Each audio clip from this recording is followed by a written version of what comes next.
Hello बच्चा party, कैसे हो आप सब लोग। मैं उम्मीद करती हूँ सब लोग अच्छे होंगे और गुरु मंत्र इंस्टीट्यूट पे मैं आपका बहुत बहुत स्वागत करती हूँ। जैसा कि आप सब लोगों को पता है कि मैं आपको यहाँ पे क्या पढ़ा रही हूँ, केमिस्ट्री पढ़ा रही हूँ। क्या पढ़ा रही हूँ? केमिस्ट्री। केमिस्ट्री का पहला चैप्टर है ठोस अवस्था, जिसके 2 पार्ट में आपको करा चुकी हूँ। तो आज मैं आपके लिए लेकर आई हूँ पार्ट 3। क्या लेकर आई हूँ मैं आपके लिए? पार्ट 3। लास्ट टाइम हमने पार्ट 2 में पढ़ा था क्रिस्टलीय क्रिस्टलीय में क्या डिफरेंस होता है। ठीक है, हम ठोस को 2 भागों में विभाजित कर रहे थे, क्रिस्टलीय ठोस, अक्रिस्टलीय ठोस। उसमें से फिर हमने उनके बारे में पढ़ा था, क्रिस्टलीय ठोस कौन से होते हैं, अक्रिस्टलीय ठोस कौन से होते हैं। जिन बच्चों को इसके बारे में नहीं पता है वो मेरा पार्ट 2 जाके देख सकते हैं। ठीक है, तो उनका ये टॉपिक क्वेश्चन क्लियर हो जाएगा। इसके बाद पार्ट 3 में अब मैं आपको क्या कराऊंगी, क्रिस्टलीय ठोस के प्रकार। क्या पढ़ेंगे हम पार्ट 3 में? क्रिस्टलीय ठोस के प्रकार। तो क्रिस्टलीय ठोस के 4 प्रकार होते हैं। कितने? 1 2 3 4। कितने प्रकार होते हैं क्रिस्टलीय ठोस के? 4 प्रकार होते हैं। ठीक है, अब वो 4 प्रकार किस बेसिस पे होते हैं? चार प्रकार तो हम पढ़ेंगे, लेकिन किस बेसिस पे, मतलब उनको 4 भागों में किस बेसिस पे विभाजित किया गया है। तो उनको 4 भागों में विभाजित किया गया उनके अवयवी कणों के आधार पे। किस आधार पे पढ़ेंगे हम? अवयवी कणों के आधार पे। मैंने आपको कई बार नंबर ऑफ टाइम्स बता दिया है कि अवयवी कण क्या होते हैं। अवयवी कण किसी भी ठोस के वो छोटे से छोटे कण होते हैं जिनको बार बार रिपीट करने से वो ठोस बना होता है। ठीक है, तो उन्हीं को हम क्या कहते हैं? उस ठोस के अवयवी कण कहते हैं। अब आपको पता है अवयवी कण क्या हो सकते हैं। अवयवी कण परमाणु हो सकते हैं, अवयवी कण अणु हो सकते हैं, अवयवी कण धातु हो सकते हैं, अवयवी कण अधातु हो सकते हैं, कुछ भी हो सकते हैं। ठीक है, अवयवी कण क्या हो सकते हैं? धातु हो सकते हैं। भाई धातु अवयवी कण हो सकते हैं या नहीं? हो सकती है। ठीक है, लोहा है, लोहे में अवयवी कण क्या होगा? Iron iron iron iron, Fe इस तरह से लगे होंगे। बात समझ में आई? तो धातु अवयवी कण हो सकते हैं या नहीं? हो सकते हैं। अधातु अवयवी कण हो सकते हैं या नहीं? हो सकते हैं। इसके बाद में परमाणु अवयवी कण हो सकते हैं या नहीं? हो सकते हैं। अणु अवयवी कण हो सकते हैं या नहीं? हो सकते हैं। तो इसी के आधार पे, अवयवी कणों के आधार पे आज हम क्रिस्टलीय ठोस के 4 प्रकार पढ़ेंगे। ठीक है, तो वो 4 प्रकार कौन कौन से यहाँ हम जानते हैं। देखो वो 4 प्रकार एक बार मैं आपको ओरली पहले बता देती हूँ कौन कौन से होते हैं वो 4 प्रकार। सबसे पहले हम पढ़ेंगे आयनिक ठोस।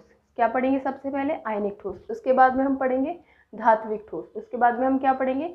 धात्विक ठोस। उसके बाद में हम पढ़ेंगे सहसंयोजक ठोस। क्या पढ़ेंगे उसके बाद में हम?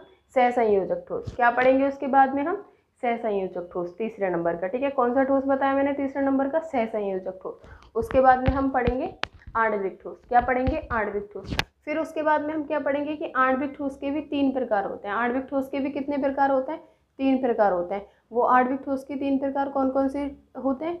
ध्रुवीय आणविक ठोस, अध्रुवीय आणविक ठोस, हाइड्रोजन आणविक ठोस। ठीक है, अब ये डिटेल में क्या होता है, कैसे क्या इनके गुण होते हैं, किस तरह से ये बने होते हैं, ये सब हम यहाँ देखते हैं। ठीक है, तो सबसे पहले मैं इनको लिख लेती हूँ कि कितने प्रकार में इनको विभाजित किया गया है। तो हेयर क्रिस्टलीय ठोस के कितने प्रकार होते हैं? 4 प्रकार। तो सबसे पहले मैंने आपको क्या बताया? आयनिक ठोस। क्या बताया मैंने आपको सबसे पहले? आयनिक ठोस। ठीक है, दूसरा मैंने आपको क्या बताया? दूसरा मैंने आपको बताया धात्विक। तीसरा मैंने आपको क्या बताया बच्चा लोग? तीसरा मैंने आपको बताया सहसंयोजक।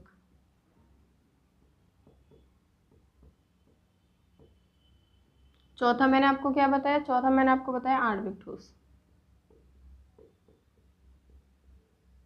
ठीक, आयनिक, धात्विक, सहसंयोजक, आणविक ठोस।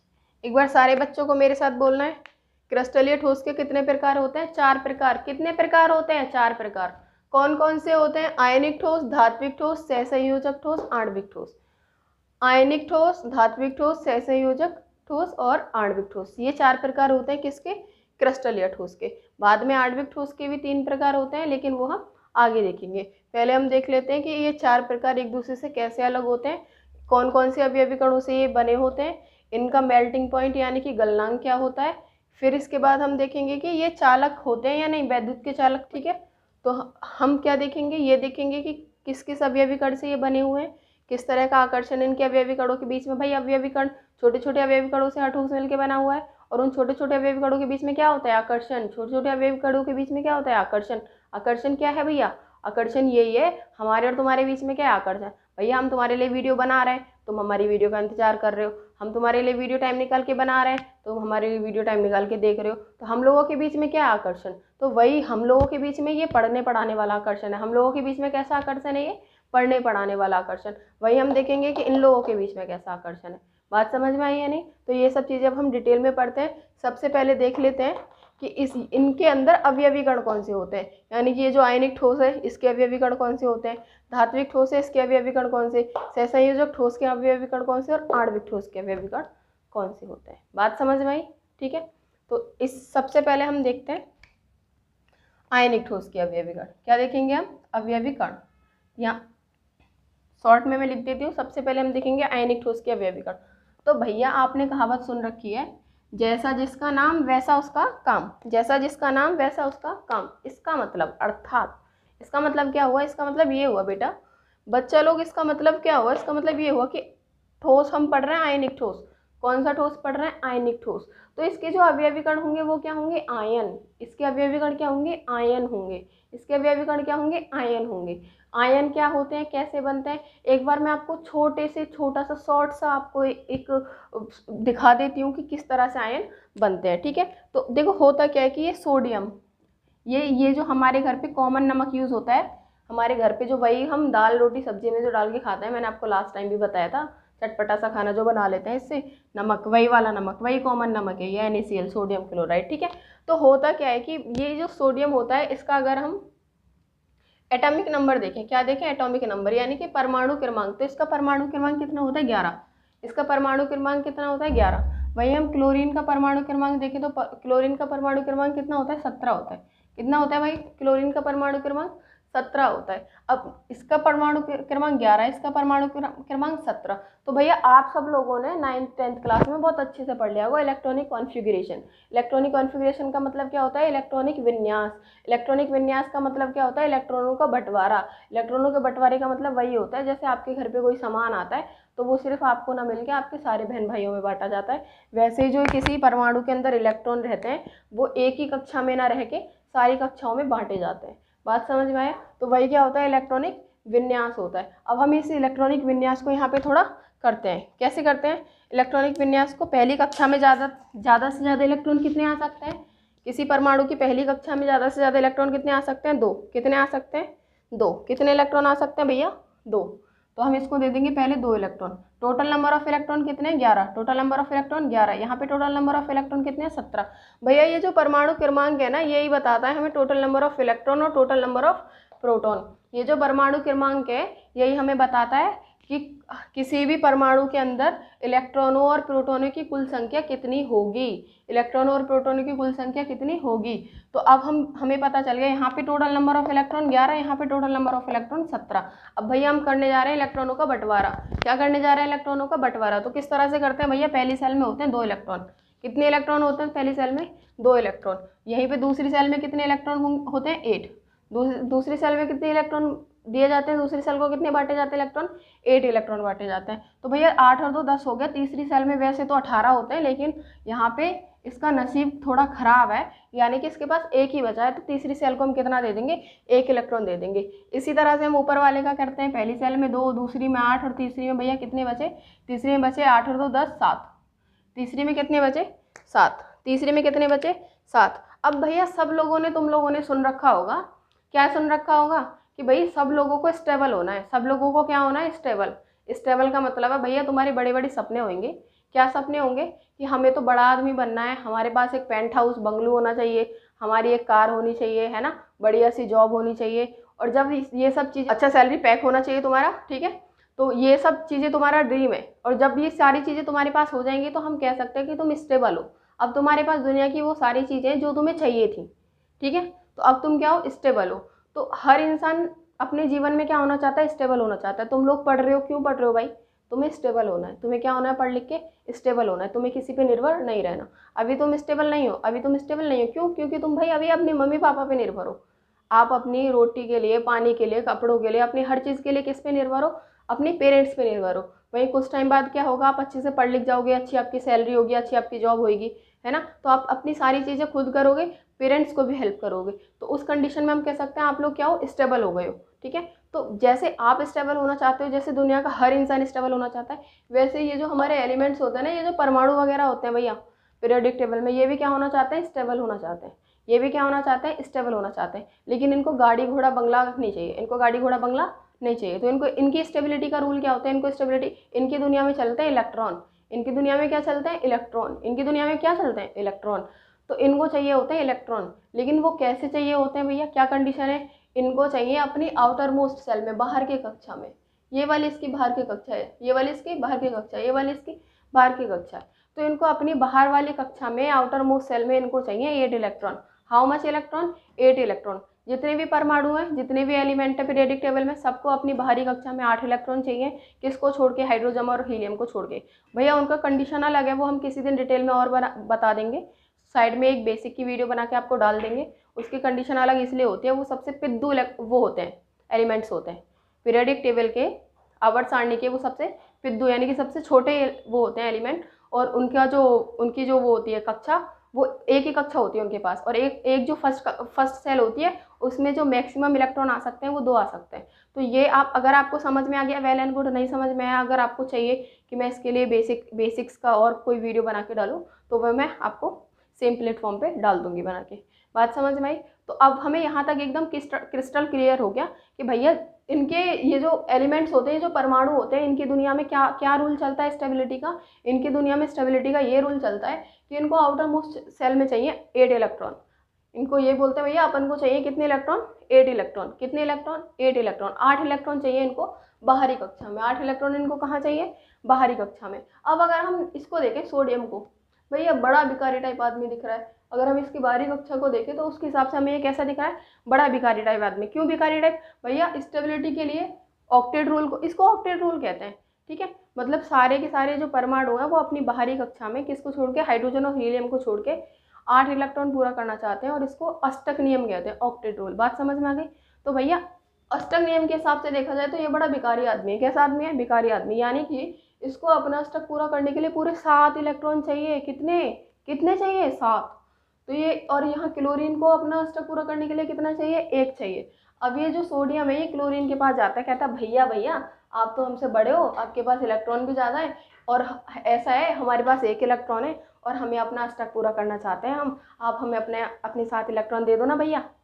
ये कहेगा ऐसे चपेड़ मारूंगा तुझे, क्लोरीन क्या कहेगा, ऐसे चपेड़ लगाऊंगा, तू ज़्यादा चालाक बन रहा है, 7 इलेक्ट्रॉन कोई अपने किसी को देता है, हैं?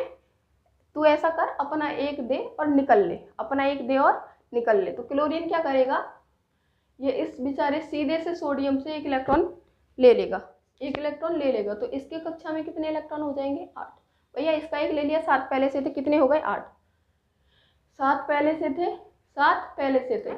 उसका जो इलेक्ट्रॉनिक विन्यास होता है, सोडियम का इलेक्ट्रॉनिक विन्यास कितना होता है, सोडियम का भैया एटॉमिक नंबर यानी कि परमाणु क्रमांक कितना होता है, सोडियम का परमाणु क्रमांक होता है 11, क्लोरीन का परमाणु क्रमांक होता है 17। बात समझ में आई। तो जब हम इनका इलेक्ट्रॉनिक विन्यास करेंगे, इसका 2 8 1, इसका 2 8 7। तो मैंने क्या बोला कि ये जो सोडियम है, इसको भी भैया अपना अष्टक पूरा करना है, क्लोरीन को भी अपना अष्टक पूरा करना है, सबको करना होता है ना, बोलो। तो ये सोडियम क्लोरीन के पास जाएगा और कहेगा भैया हमारी दशा देखो, हमारे पास बाहरी कक्षा में 1 इलेक्ट्रॉन है, हमें अष्टक पूरा करना है, और हमें तुम्हारी बाहरी कक्षा में 7 इलेक्ट्रॉन साफ दिखाई दे रहे हैं खुली आंखों से। तो आप ऐसा करो, अपने 7 इलेक्ट्रॉन दे दो।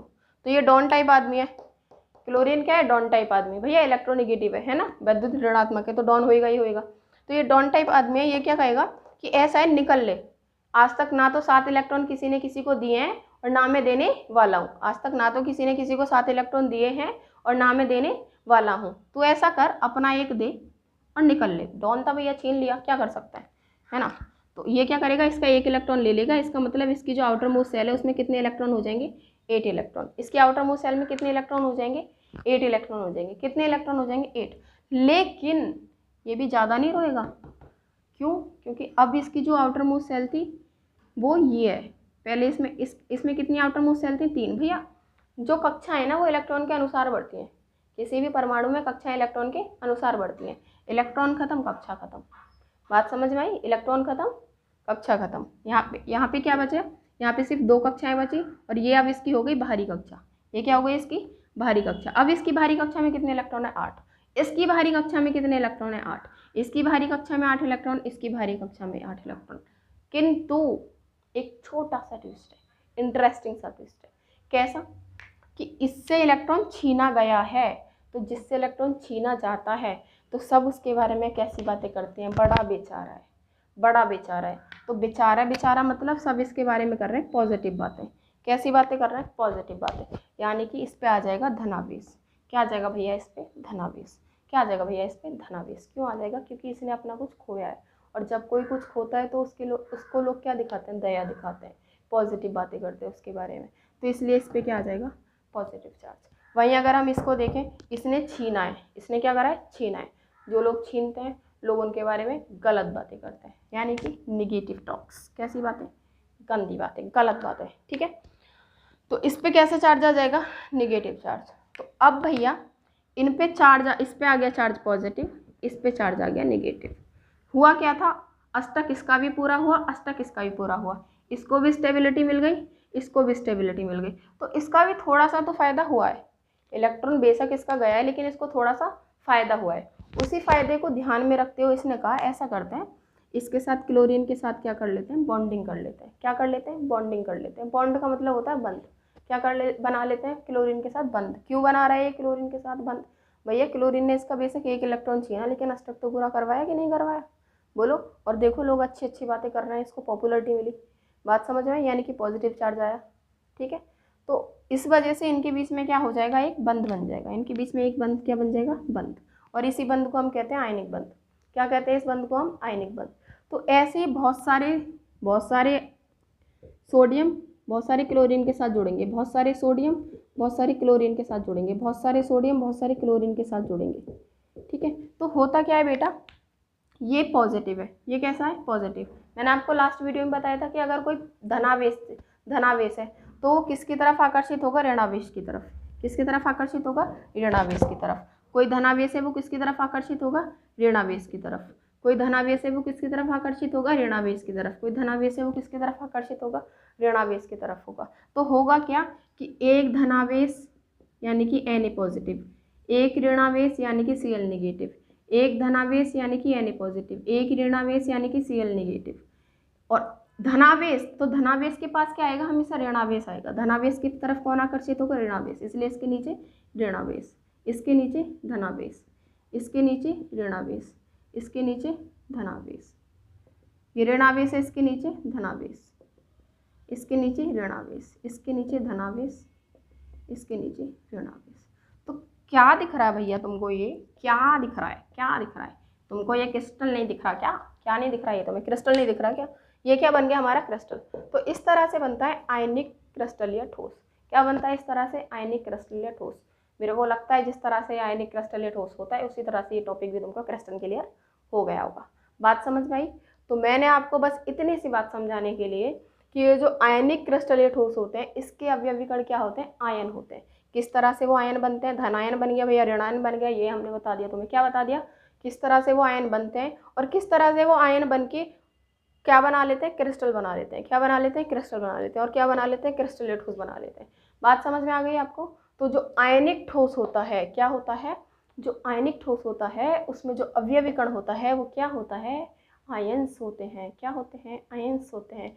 इसको if you want to draw, अगर आपको ये ड्रॉ करना है आप कर सकते हो।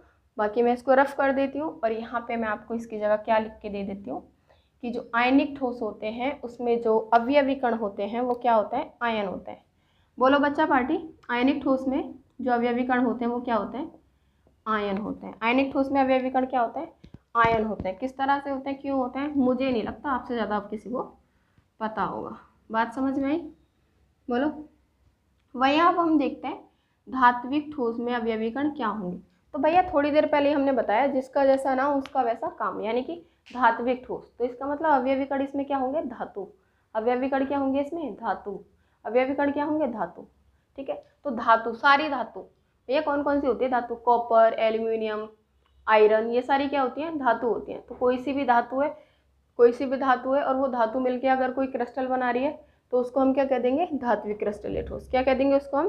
धात्विक क्रिस्टल या ठोस। क्या कह देंगे? धात्विक क्रिस्टल या ठोस। तो धात्विक क्रिस्टलीय ठोस में अवयवी कण क्या होते हैं? धातु होती है।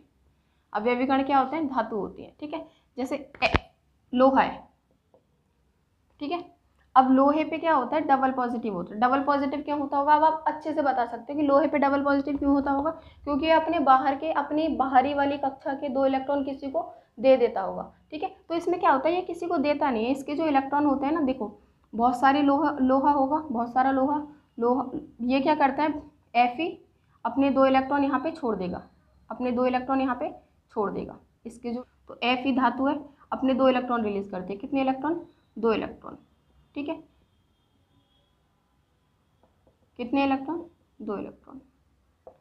कितने इलेक्ट्रॉन? 2 इलेक्ट्रॉन।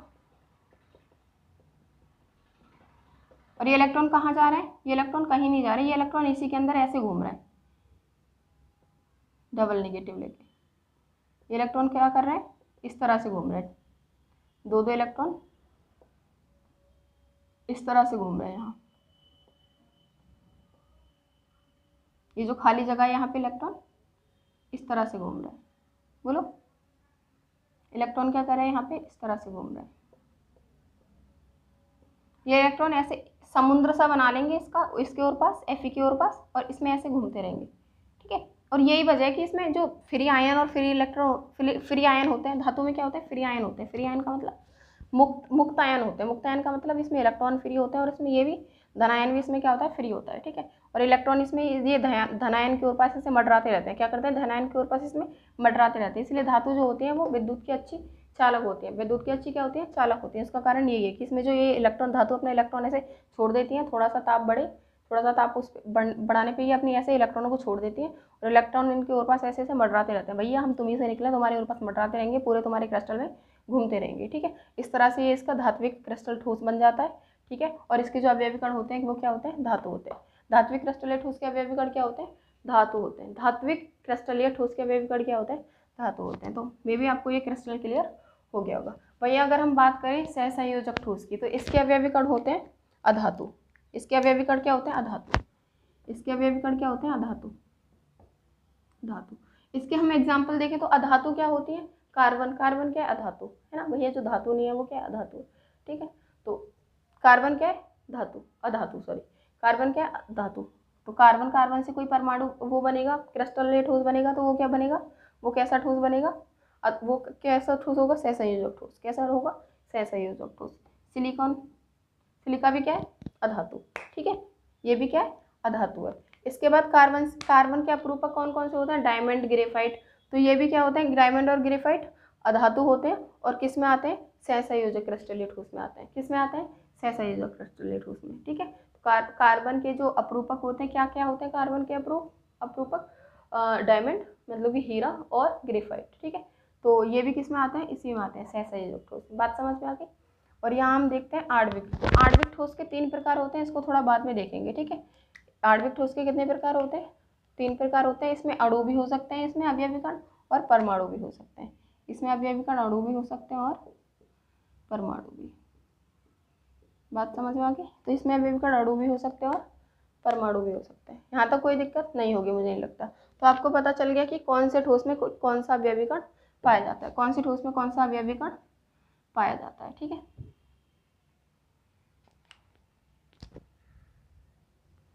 इसके बाद हम इसमें देखेंगे बंध। इसमें क्या देखेंगे हम? बंध। ठीक है, तो आयनिक ठोस में कौन सा बंध पाया जाता है? आयनिक बंध। आयनिक ठोस में कौन सा बंध? आयनिक बंध। भैया जो आयन बनने से जो इलेक्ट्रॉन के आदान प्रदान की वजह से क्या बन जाते हैं? आयन बन जाते हैं, और वो आयन बनने की वजह से उनमें क्या बन जाता है? परमाणु में बंध बन जाता है, और इसी को हम क्या कहते हैं? आयनिक बंध। तो आयनिक ठोस में कैसा बंध होगा? आयनिक बंध। धात्विक ठोस में कैसा बंध होगा? धात्विक बंध।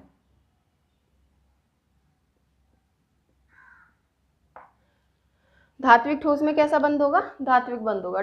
धात्विक ठोस में कैसा बंध होगा? धात्विक बंध होगा। किस तरह से बंध बनता है?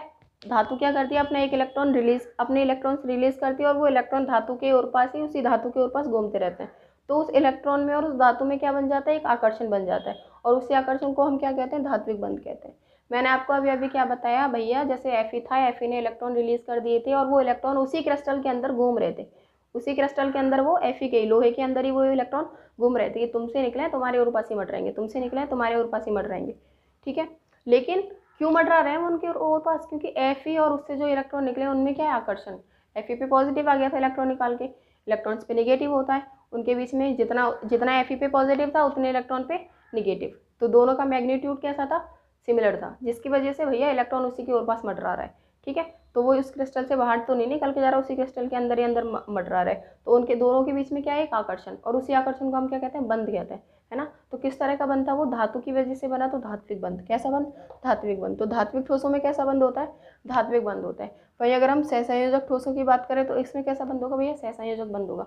सहसंयोजक वो बंध होता है जो इलेक्ट्रॉन की साझेदारी से बनता है। सहसंयोजक बंध वह बंध होता है जो इलेक्ट्रॉनों की साझेदारी से बनता है। इसको हम इस तरह से समझेंगे, किस तरह से समझेंगे, मान लो हम तुम्हारे साथ मिलकर एक दुकान खोल रहे हैं, हम तुम्हारे साथ मिलकर क्या खोल रहे हैं, दुकान खोल रहे हैं। तुमने दुकान में लगाए 20,000 रुपये, तुमने दुकान में लगाए 20,000 रुपये, हमने भी लगाए दुकान में 20,000 रुपये। तो जितने 1,000 रुपये तुमने दुकान में लगाए उतने 1,000 रुपये हमने दुकान में लगाए। तुमने कहा भैया मैडम बेच सको, तुम पैसे बराबर के लेंगे, है ना, है ना, हिसाब तो सबका होता है अपना अपना, ठीक है। तो हुआ क्या कि जितने रुपए तुमने दुकान में लगाए उतने रुपए हमने दुकान में लगाए, तो दुकान में हमारी क्या हो गई, साझेदारी। वैसे ये क्या करते हैं, ये पैसों की साझेदारी तो नहीं करते, इनकी दुनिया में कैश क्या है, इलेक्ट्रॉन। इनकी दुनिया में कैश में क्या चलता है, इलेक्ट्रॉन। तो ये क्या करते हैं, इलेक्ट्रॉनों की साझेदारी करते हैं। इलेक्ट्रॉनों की क्या करते हैं, साझेदारी करते हैं। अगर एक एक इलेक्ट्रॉन की साझेदारी होगी तो सिंगल बॉन्ड बनेगा, ठीक है, एकल बंध। एक इलेक्ट्रॉन की साझेदारी होगी तो सिंगल बॉन्ड बनेगा, बोले तो एकल बंध बनेगा। दो इलेक्ट्रॉन की साझेदारी डबल बॉन्ड, तीन इलेक्ट्रॉन की साझेदारी ट्रिपल बॉन्ड। बात समझ में आई। एक छोटा सा एग्जांपल देख लो आपके लिए, सिर्फ आपके लिए, क्या, ऑक्सीजन का देख लो। O2 होता है, डाइमर की फॉर्म में रहता है भैया ऑक्सीजन। क्यों रहता है डाइमर की फॉर्म में, क्योंकि जो ऑक्सीजन होता है इसका एटॉमिक नंबर यानी कि परमाणु क्रमांक होता है 8। कितना होता है परमाणु क्रमांक सॉरी कितना परमाणु क्रमांक होता है ऑक्सीजन का, 8। कितना होता है, 8। जब हम इसका इलेक्ट्रॉनिक विन्यास करेंगे क्या हो जाएगा, 2,6। 2,6। तो भैया यहाँ पे हमें दिख रहा है कि इसकी बाहरी कक्षा में इलेक्ट्रॉन कितने, 6। बाहरी कक्षा में इलेक्ट्रॉन कितने, 6। इच्छा कितने करने की होती है इनकी, 8। बाहरी कक्षा में करना कितना चाहते हैं ये, 8। तो अब इनको अपना अष्टक पूरा करने के लिए कितने इलेक्ट्रॉन चाहिए, 2 और इलेक्ट्रॉन चाहिए। अपना अष्टक पूरा करने के लिए इन्हें कितने इलेक्ट्रॉन चाहिए, 2 और इलेक्ट्रॉन चाहिए। तो अब ये क्या करता है कि इसे अपने पास का ही अपना ही एक एटम दिख जाता है, अपना ही एक परमाणु दिख जाता है, ऑक्सीजन। दूसरा ऑक्सीजन परमाणु, इसका भी हम इलेक्ट्रॉनिक विन्यास करेंगे 2,6। 2,6। तो ये ऑक्सीजन इससे कहता है कि हम तो भाई भाई हैं, है ना, एक जैसे दिखते हैं, यार तू मेरे को 2 इलेक्ट्रॉन दे देना, मेरा अष्टक पूरा हो जाएगा। ये कहेगा भाई भाई भाई तू ही थोड़ी भाई है, मैं भी तो भाई हूँ, तू ऐसा कर, तू मेरे को दे दे। तो ये दोनों दिमाग लगाते हैं और दिमाग लगा के ये क्या सॉल्यूशन निकालते हैं कि ऐसा कर, इन इलेक्ट्रॉन को हम काउंट नहीं करते, ठीक है, हम सिर्फ किसके इलेक्ट्रॉन देखते हैं अष्टक के लिए, बाहर की कक्षा के देखते हैं। तो मैं वो इलेक्ट्रॉन लिखूंगी, ये वाला, ये ऑक्सीजन है हमारे पास, एक ये ऑक्सीजन है, ठीक है। अब देखो ये इस ऑक्सीजन के इलेक्ट्रॉन है, कितने इसके पास, 1 2 3 4 और 5 6, ठीक है। और इस ऑक्सीजन के पास इलेक्ट्रॉन कितने, 1 2 3 4 5 6, ठीक है। तो ये कहता है तो ऐसा कर, मैं अपने 2 इलेक्ट्रॉन बीचों बीच में रख देता हूँ। मैं अपने 2 इलेक्ट्रॉन कहाँ रख देता हूँ, यहाँ बीचों बीच में, और तू अपने 2 इलेक्ट्रॉन बीचों बीच में रख दे। तू क्या कर, अपने 2 इलेक्ट्रॉन बीचों बीच में रख दे। इससे क्या होगा, जब तुझे इलेक्ट्रॉन की ज़रूरत होगी तब तू सारे इलेक्ट्रॉन यूज़ कर लियो। कितने हो गए, 2 4 एंड 4 8।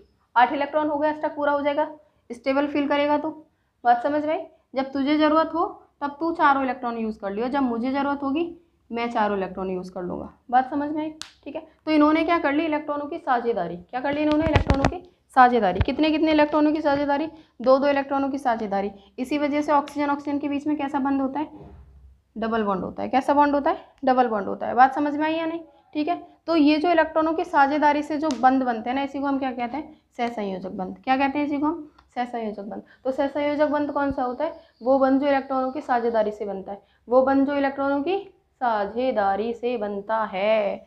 अब बताओ भैया, अगर तुम्हारे साथ कोई ऐसी साझेदारी करे, तुमसे कह दे सामान आया 20,000 का लेकिन सामान आया हो 10,000 का, तो खुद 10,000 रुपये दे और तुमसे ले ले 20,000 रुपये। खुद कितने, 10,000, तुमसे ले ले 20,000। तो क्या ये साझेदारी हुई? नहीं। क्या हुई? बेईमानी। तो इस तरह की साझेदारी, इस तरह की बॉन्ड जल्दी से टूट जाएंगे। इस तरह के बंद कैसे होंगे? जल्दी से टूट जाएंगे। लेकिन जिसमें अच्छी साझेदारी हो, ईमानदारी वाली साझेदारी हो, 20,000 तुमने दिए थे, 20,000 हमने दिए, साझेदारी कैसे हुई? बराबरी की। बराबरी की साझेदारी होती है तो उसको तोड़ना आसान नहीं होता, उसको तोड़ना आसान नहीं होता, उसको तोड़ना आसान नहीं होता। तो इसीलिए आगे जब हम गलनांक पढ़ेंगे तो हम देखेंगे कि ये जो सहसंयोजक बंध होते हैं, इनका जो सहसंयोजक ठोस होते हैं, इनका जो गलनांक होता है वो अत्यधिक होता है, बहुत उच्च होता है। और उसका कारण यही होता है कि इनमें जो साझेदारी होती है वो बिल्कुल बराबर की होती है।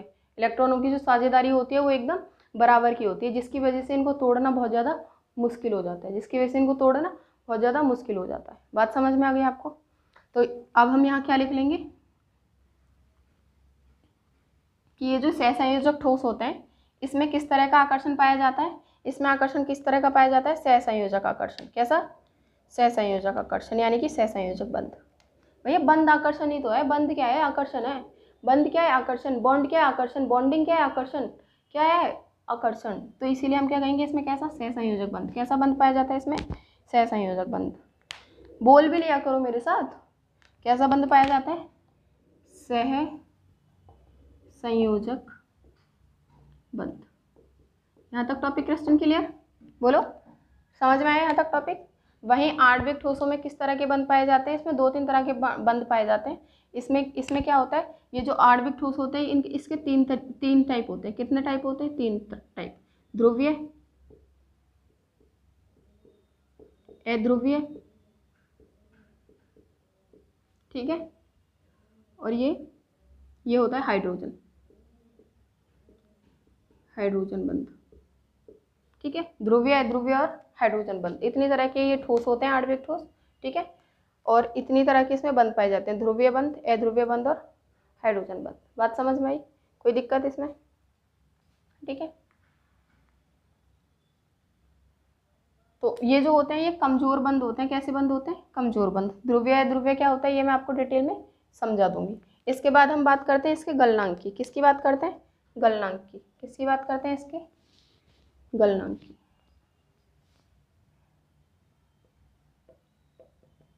किसकी बात करते हैं? गलनांक की, ठीक है। तो जो आयनिक ठोस होते हैं इनको गलाना आसान नहीं होता, आयनिक ठोसों को गलाना आसान नहीं होता, ठीक है। तो आयनिक ठोसों का गलनांक कैसा होता है? उच्च होता है। आयनिक ठोसों का गलनांक कैसा होता है? उच्च होता है। धात्विक ठोसों का गलनांक भी कैसा होता है? उच्च होता है। इनका भी ज़्यादा होता है, लेकिन इनका जो गलनांक होता है वो अत्यधिक होता है, बहुत ही ज़्यादा होता है। कैसा होता है? अत्यधिक। इनका जो गलनांक होता है वो कैसा होता है? अत्यधिक होता है, ठीक है।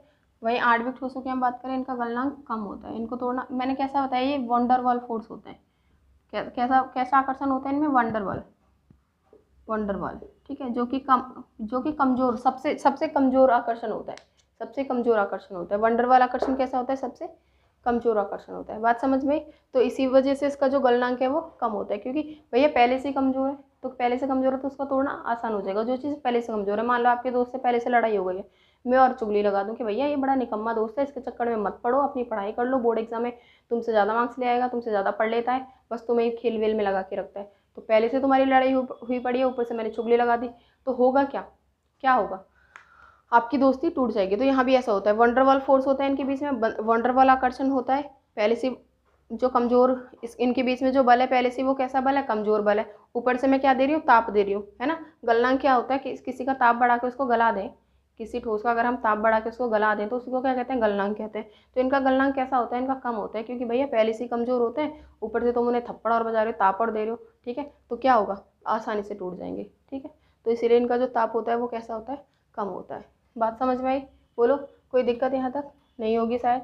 तो एक बार अगर इसको लिखना चाहते हो तो लिख सकते हो।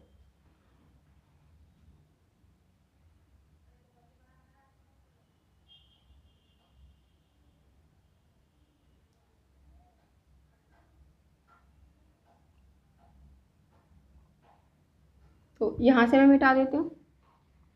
अब हम देखेंगे कि ये वैद्युत के चालक होते हैं या कुचालक होते हैं। अब हम क्या देखेंगे? वैद्युत के चालक होते हैं या कुचालक होते हैं। किस तरह से? हर एक में वैद्युत का प्रवाह हो जाता है या किसी किसी में होता है? इनमें हर एक में वैद्युत का प्रवाह हो जाता है या किसी किसी में होता है। ठीक है।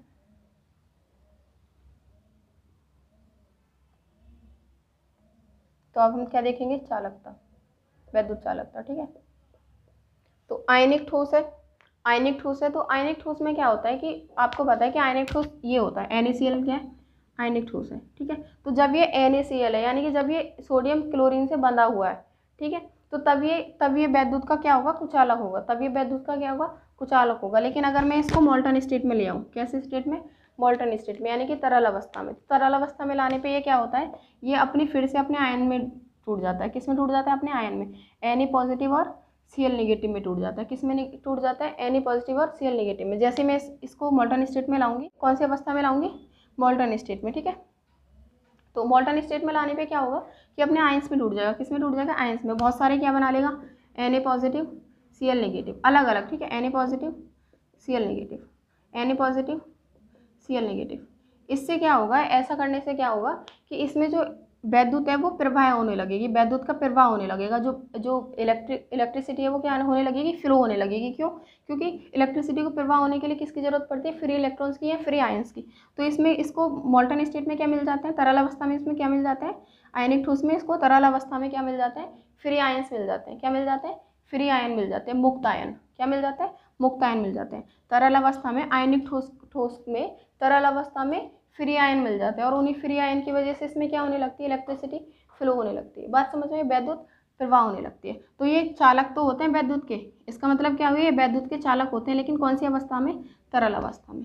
कौन सी अवस्था में, तरल अवस्था में, ठीक है। वैद्युत के चालक होते हैं, लेकिन कौन सी अवस्था में, तरल अवस्था में। क्योंकि जब तक ये तरल अवस्था में नहीं होती, जब तक ये ठोस अवस्था में होते हैं, ये सोडियम से अच्छी तरह से बंधा हुआ होता है, सोडियम से अच्छी तरह से बंधा होता है, ठीक है। जब हम थोड़े छोटे थे तो हमारे घर पे जो लाइट की फिटिंग थी वो अच्छे से नहीं थी, अर्थ लगा होता था। तो अर्थ में मतलब जब वोल्टेज कम आ रखे होते थे, ठीक है, तो हम क्या करते थे कि अर्थ में नमक डाल के, पानी में नमक डाल के अर्थ में डाल देते थे।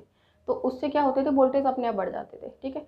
तो इससे भी मतलब हमें पता चलता है कि ये जो नमक होता है ये वैसे तो वैद्युत का चालक नहीं होता, लेकिन मोल्टन स्टेट में, यानी कि तरल अवस्था में ये क्या होता है, इसमें फ्री इलेक्ट्रॉन्स फ्री आयंस हो जाते हैं, जिसकी वजह से किसकी तरह काम करता है, वैद्युत के चालक की तरह काम करता है। तो ये वैद्युत का चालक तो होता है, लेकिन कैसी अवस्था में, तरल अवस्था में। वही हम बात करें धातु की, भैया धातु तो फेमस ही इसलिए है, ठीक है। धातु का जो नेम फेम है ना वो इसीलिए है क्योंकि ये वैद्युत की क्या होती है, बहुत अच्छी कंडक्टर होती है, बहुत अच्छी चालक होती है। बात समझ में आई, क्यों फेमस है भाई धातु, इसीलिए सबसे ज़्यादा फेमस है, क्योंकि ये वैद्युत की, इनका जो सबसे बड़ा गुण है, सबसे अच्छा गुण है, सबसे बेहतरीन गुण है वो यही है कि ये वैद्युत की अच्छी चालक होती हैं, क्योंकि इनमें मुक्त इलेक्ट्रॉन मिल जाते हैं। भैया मुक्त इलेक्ट्रॉन कैसे होते हैं, मैंने वो आपको बताया। धातु बड़ी आसानी से, बहुत ही ज़्यादा आसानी से क्या कर देती है, अपने इलेक्ट्रॉनों को त्याग कर देती है, और वो इलेक्ट्रॉन उन्हीं के क्रिस्टल में घूमते रहते हैं, मुक्त हो जाता है, फिर उसमें आसानी से इलेक्ट्रिसिटी बह सकती है। क्योंकि इलेक्ट्रिसिटी को बहने के लिए या तो फ्री आयन चाहिए, फ्री इलेक्ट्रॉन चाहिए। बात समझ में आ गई, धातु के अंदर उससे क्या मिल जाता है, फ्री इलेक्ट्रॉन्स। कोई दिक्कत, कोई समस्या नहीं होगी भैया। बहुत एनर्जी लगाई है, बहुत प्यार से समझाया है, बिल्कुल आपको मेरे साथ कॉन्टिन्यूस रहना है, उतनी प्यार से समझना है टॉपिक को। तो यहाँ मैंने आपको क्या बताया कि ये क्या होते हैं भैया, बहुत अच्छे चालक होते हैं। क्या होते हैं, सुचालक होते हैं भैया। इनमें तो दौड़ दौड़ के जाती है बिजली, वैद्युत कैसे जाता है इसमें, दौड़ दौड़ के, ठीक है। बात समझ में आ गई यहाँ तक। वही इसमें क्या होता है कि इसके एग्जाम्पल मैंने आपको बताया था, इसके एग्जाम्पल क्या होता है, कार्बन कार्बन, सिलिकॉन सिलिकॉन से कोई बना है, या फिर डायमंड है, ठीक है, या फिर क्या है, ग्रेफाइट। ये किसके एग्जाम्पल है, सहसंयोजक ठोस के एग्जाम्पल है। तो इसमें सिर्फ ग्रेफाइट जो होता है ना, ये एक्सेप्शन होता है। एक्सेप्शन का मतलब अपवाद, आप नोट डाल के लिख लोगे कि सहसंयोजक ठोस में ग्रेफाइट को छोड़ के, ग्रेफाइट अपवाद होता है, ठीक है। ग्रेफाइट में कुछ लेयर वगैरह होती हैं, लेयर्स के बीच में फ्री इलेक्ट्रॉन होते हैं, जिसकी वजह से ग्रेफाइट जो होता है वो वैद्युत के सुचालक की तरह काम, मतलब वैद्युत का सुचालक होता है, ठीक है। तो उन लेयर्स के बीच में इलेक्ट्रॉन्स होने की वजह से लेयर बनी रहते हैं ग्रेफाइट में, और उनके बीच में फ्री इलेक्ट्रॉन होता है, जिसकी वजह से किसकी तरह बिहेव करता है, वैद्युत के सुचालक की तरह। तो सिर्फ ग्रेफाइट को छोड़ के बाकी जितने भी सहसंयोजक ठोस हैं वो क्या होते हैं, कुचालक होते हैं वैद्युत के। क्या होते हैं, कुचालक। नोट डाल के कर लेना, ये जो ग्रेफाइट है ये क्या होता है, सुचालक होता है। ग्रेफाइट क्या होता है, सुचालक होता है। बात समझ में आई। और ये भी क्या होता है, कुचालक होता है। ये भी क्या होता है, कुचालक होता है। आणविक ठोस भी क्या होते हैं, वैद्युत के कुचालक होते हैं। अब हम यहीं क्या देख लेते हैं, इनके एग्जाम्पल्स वैसे मैं आपको बहुत बता चुकी हूँ, लेकिन फिर भी just for formality, just for revising, okay. Revise करने के लिए हम देख लेते हैं कि आयनिक ठोस के एग्जाम्पल क्या होते हैं। आयनिक ठोस के एग्जाम्पल NaCl, KCl होएगा कि नहीं, ZnS वगैरह वगैरह वगैरह वगैरह, ठीक है। ये इसके क्या हुए एग्जाम्पल, यानी कि ETC एक्सेट्रा, ठीक है। वही धात्विक ठोस के भैया जितनी भी धातु है, कोई सी धातु उठा लो अपने और पास की, कोई सी भी उठा लो, कोई सी उठा लो, लोहा उठा लो, कॉपर उठा लो, एल्यूमिनियम उठा लो, कोई सी भी धातु उठा लो, सारी की सारी क्या है सुचालक, सॉरी सुचालक तो है धात्विक ठोस भी है, ठीक है। तो क्या है, सोडियम भी धातु होती है वैसे तो, सोडियम, और क्या बोला था मैंने, एल्यूमिनियम, और क्या बोला था मैंने, लोहा, और क्या बोला था मैंने, कॉपर। बोलो बात समझ में आ गई, कोई दिक्कत, ठीक है। इसके बाद में सहसंयोजक ठोस के एग्जाम्पल मैंने आपको दिए थे बहुत सारे, ठीक है, डायमंड वगैरह ये सब, ग्रेफाइट। इसके बाद में इसके एग्जाम्पल आणविक ठोस के H2O ले लो, CO2 ले लो, I2 ले लो, बात समझ में आ गई। तो यही आपका टॉपिक होता है क्लियर, ये आप राइट डाउन कर सकते हो। 1 सेकेंड के लिए मैं साइड में हट गई हूँ। तो आई होप कि ये तुमने लिख लिया होगा। और आज की क्लास आप लोगों की कैसी रही कमेंट बॉक्स में ज़रूर बताएं। अगर आपने सच में कुछ मेरी क्लास से सीखे तो प्लीज़ कमेंट, ठीक है। और बहुत ज़्यादा मेरी क्लास को शेयर करो ताकि और भी बच्चे कुछ इससे सीख पाएँ। कुछ भी आपको नया लगा है, कुछ भी आपको अच्छा लगा है तो बहुत ज़्यादा प्यार आप मेरे को दिखाओ, मेरी क्लास को, और like in comment and share. जय राम जी।